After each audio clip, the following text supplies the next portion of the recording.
شعیب علیہ السلام نے کیا کہا؟ یا قومی لا یجرمنکم شقاقی ان یصیبکم مثل ما اصاب قوم نوح او قوم ہود او قوم صالح. اے میری قوم، تو اچھا اس قوم کو بھی واقعات معلوم تھے، اس آیت سے پتہ چلتا ہے. اے میری قوم، ایسا نہ ہو کہ جو عذاب نوح علیہ السلام کی قوم پہ آیا جس کا تمہیں پتہ ہے، یا جو عذاب قوم ہود پر آیا، یا جو عذاب قوم صالح پر آیا، ایسا نہ ہو کہ وہی تم پر بھی آ جائے. اور یہ بھی کہنے لگے وما قوم لوط منکم ببعید، لوط علیہ السلام کی قوم تو بہت قریب ہے تم سے، جا کے دیکھ لو ان کے حالات، وہ تو ابھی ماضی کا قریب کا قصہ ہے.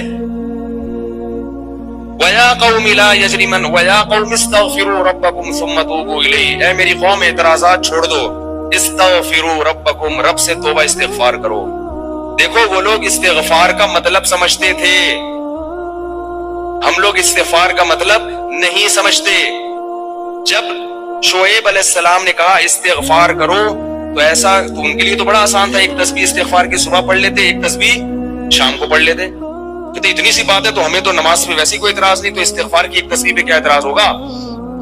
وہ سمجھتے تھے کہ استغفار کا مطلب ہے گناہ سے توبہ، جو ڈنڈی مار رہے ہیں یہ چھوڑیں اور پھر اللہ سے توبہ کریں. یہ والی توبہ آج کل مارکیٹ سے کیا چل رہی ہے؟ بہت سی چیزیں مارکیٹ میں شارٹ ہو گئی ہیں بھائی. لوگ چینی کو روتے ہیں، یہ شارٹ ہو گئی، وہ شارٹ ہو گئی، وہ بھائی بہت ساری چیزیں شارٹ ہوئی ہوئی ہیں. تو یہ والی توبہ آج کل مارکیٹ سے کیا چل رہی ہے؟ شارٹ چل رہی ہے. استغفار، استغفر اللہ، ڈرامہ دیکھ کے بھی استغفار ہو رہا ہے، ہائے ہائے کیسا ہو گیا، کیسی ہیروئن ہے، توبہ توبہ، ٹھیک ہے نا، کیسا ہیرو ہے، ہائے اتنا گندا گانا، توبہ توبہ استغفر اللہ. تو یہ استغفار چل رہا ہے آج کل. تو استغفار کا مطلب وہ لوگ بولو بھائی سمجھتے. وہ کچھ لوگ بیٹھے ہوئے تھے نا، ایک بس میں جا رہے تھے، سب ایک بس میں جا رہے تھے، ذرا دیندار تھے وہ، تو سب نے تہیہ کیا بھائی اگر کوئی لڑکی خاتون ماتون نظر آ گئے نا تو استغفار پڑھنا بھائی، ٹھیک ہے نا. کیا کرنا ہے؟ تاکہ نظریں نیچی کر لیں، توبہ استغفار. تو جیسے ہی ایک نے پڑھا نا استغفار استغفر اللہ، تو سب نے کہا کہاں ہے کہاں ہے کہاں ہے. سب نے کیا کہا؟ وہ لاشعوری طور پر نکل گیا نا کہ چلو استغفار کرنے کے لیے ذرا دیکھ تو لے.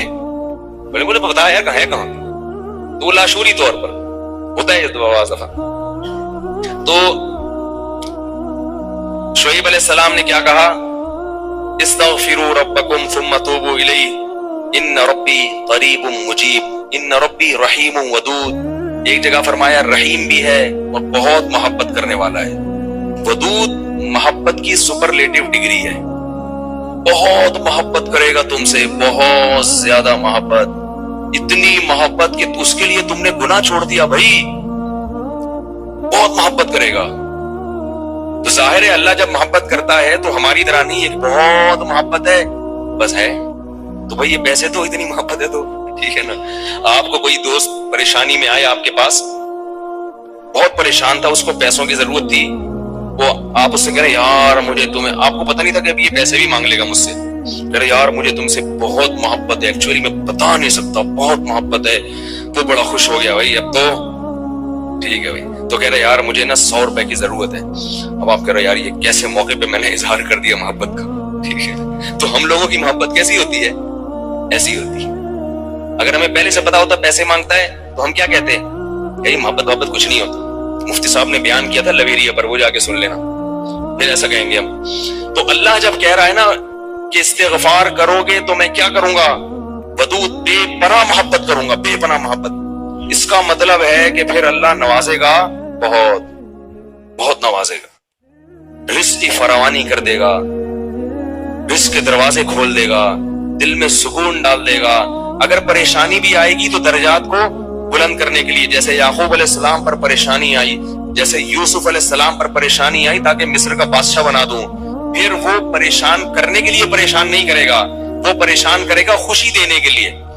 آپ حیران ہو کہ خوشی دینے کے لیے بھی کوئی پریشانی ہوتی ہے. حدیث میں آتا ہے کہ ایک بوڑھی عورت نے نبی صلی اللہ علیہ وسلم سے پوچھا کہ کیا بوڑھی عورتیں جنت میں جائیں، کیا میں جنت میں جاؤں گی؟ آپ نے فرمایا نہیں. ارے بھائی نبی کے منہ سے ایک عورت سن لے کہ میں جنت میں نہیں جاؤں گی، اس پہ کیا گزرے گی؟ اس کا مطلب جہنم کا ٹھپا لگ گیا، اسٹیمپ لگ گئی. اتنی پریشان. خود سوچو کہ جن صحابہ کو جنت پر ایسا یقین تھا جیسے اپنی آنکھوں سے دیکھی ہو. حضرت علی کی ایک روایت ہے کہ میں اگر جنت کو اور جہنم کو اپنی آنکھوں سے دیکھ لوں تو میرے ایمان میں اضافہ نہیں ہوگا. تو جن لوگوں کا ایمان ایسا ہو نبی پر ایک ایک بات پر وہ نبی کے منہ سے سن لیں کہ میں جنت میں نہیں جاؤں گی تو اس پہ قیامت نہیں آ گئی ہوگی. رونے لگی, پریشان ہو گئی. کچھ دیر میں نبی نے فرمایا کہ جاؤ گی جوان ہو کے. اس کنڈیشن میں اب یہاں ایک نقطہ اٹھایا ہے کہ بھئی ایسا مذاق کرنا جس سے تکلیف ہو. کسی مسلمان کو تکلیف دینا تو جائز نہیں ہے, تو نبی کیسے تکلیف دے سکتے ہیں؟ اتنی تکلیف میں ڈال دیا بیچاری کو. تو اس کا جواب یہی ہے کہ بعض دفعہ تکلیف کسی بہت بڑی خوشی کا پیش خیمہ ہوتی ہے. نہیں آئی بات؟ اگر پہلے تکلیف میں نہ ڈالا جاتا تو بعد میں جو اس کو راحت ہوئی ہے نا, وہ راحت نہ ہوتی, وہ خوشی نہ ہوتی. اس خوشی تک پہنچانے کے لیے پہلے تھوڑا سا تنگ کرنا ضروری ہے, ورنہ وہ خوشی نہ ہوتی. تو اللہ بھی اگر اپنے نیک بندوں کو پریشان کرتے ہیں تو وہ پریشانی کسی بہت بڑی کامیابی کا پیش خیمہ ہوتی ہے, پیش خیمہ ہوتی. پھر اس میں تسلیاں بھی ملتی رہتی ہیں ان کو. تتنزل علیہم الملائکہ اللہ تخافوا ولا تحزنوا, فرشتے ان کے دلوں پہ نازل ہو کے خوشخبریاں دیتے ہیں کہ غم نہ کرو, خوف نہ کرو, بس یہ پریشانیاں دور ہونے والی ہیں, جنت کی نعمتیں ہیں. بعض دفعہ تو دنیا میں بھی بہت بڑی کامیابی مل جاتی ہے. تو اب وہ اچھا یہ بات مسئلہ ذہن میں رکھو کہ اللہ ودود ہے, محبت کرتا ہے اپنے بندوں سے بے پناہ, رحیم ہے, غفور ہے. یہ بہت بڑی غلط فہمی ہے کہ گناہگاروں کے لیے بھی ہے. نہ نہ نہ نہ, گناہگاروں کے لیے نہیں. جو گناہ سے توبہ کرنے والے ہو ان کے لیے. ہمارے ہاں بعض خطیب اللہ کی رحمت کو ایسے بیان کرتے ہیں کہ گناہگار سمجھتا ہے کہ اللہ مجھ سے بھی بہت زیادہ محبت کرتے ہیں, حالانکہ وہ کبیرہ علانیہ گناہوں کا مجموعہ ہوتا ہے. وہ آدمی